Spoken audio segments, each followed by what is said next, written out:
Hello guys, welcome back to potatoes diary YouTube channel. Devi నవరాత్రిలో ఈ రోజు 5వ రోజు. ఈ రోజు అమ్మవారు మహాలక్ష్మీదేవి అలంకారంలో దర్శనమిస్తారు. లక్ష్మీదేవి ఆవిర్భావం ఎలా జరిగిందో తెలుసుకుందాం. ఒక రోజు ఇంద్రుడు తన సభలో ఆసీనుడై ఉన్నప్పుడు అక్కడికి దూర్వాసముని వస్తారు. అయితే దూర్వాసముని వచ్చేటప్పుడు ఇంద్రుడి మీద గౌరవంతో ఒక పూలమాలను అతనికి బహుమతిగా తీసుకొస్తారు. కానీ ఇంద్రుడు గర్భంతో ఆ పూలమాలను తన వాహనమైన ఐరావతానికి వేసి దూర్వాసముని అవమానపరుస్తాడు. దీంతో కోపం వచ్చిన దూర్వాసముని ఇంద్రుడిని రాక్షసుల చేతిలో నీ పదవి పోగొట్టుకుంటావు అని శపిస్తాడు. కొంతకాలానికి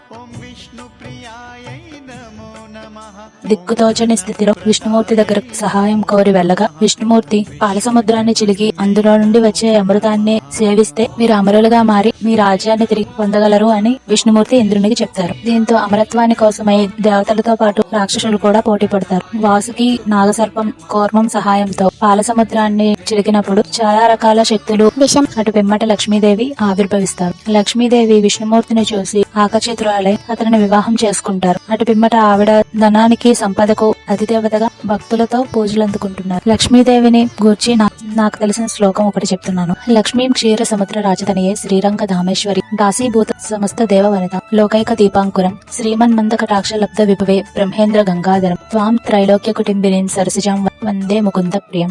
లక్ష్మీదేవిని పూజించిన వారికి ధన సంపదలకు ఆహారానికి లోటు లేకుండా అన్ని రకాలుగా అభివృద్ధి చెందుతారని పురాణాల్లో చెప్పబడింది. కనుక ఈ దేవీ నవరాత్రుల్లో మనం లక్ష్మీదేవిని పూజించి స్మరించి ఆమె ఆశీస్సులు పొందాలని కోరుకుంటున్నాం. ఈ వీడియో మీకు నచ్చినట్లయితే లైక్ చేయండి, మీ ఫ్రెండ్స్ అండ్ ఫ్యామిలీకి షేర్ చేయండి. ఇలాంటి మరిన్ని వీడియోస్ కోసం మన ఛానల్ ని ఇప్పుడే సబ్స్క్రైబ్ చేసుకోండి. Keep smiling, bye.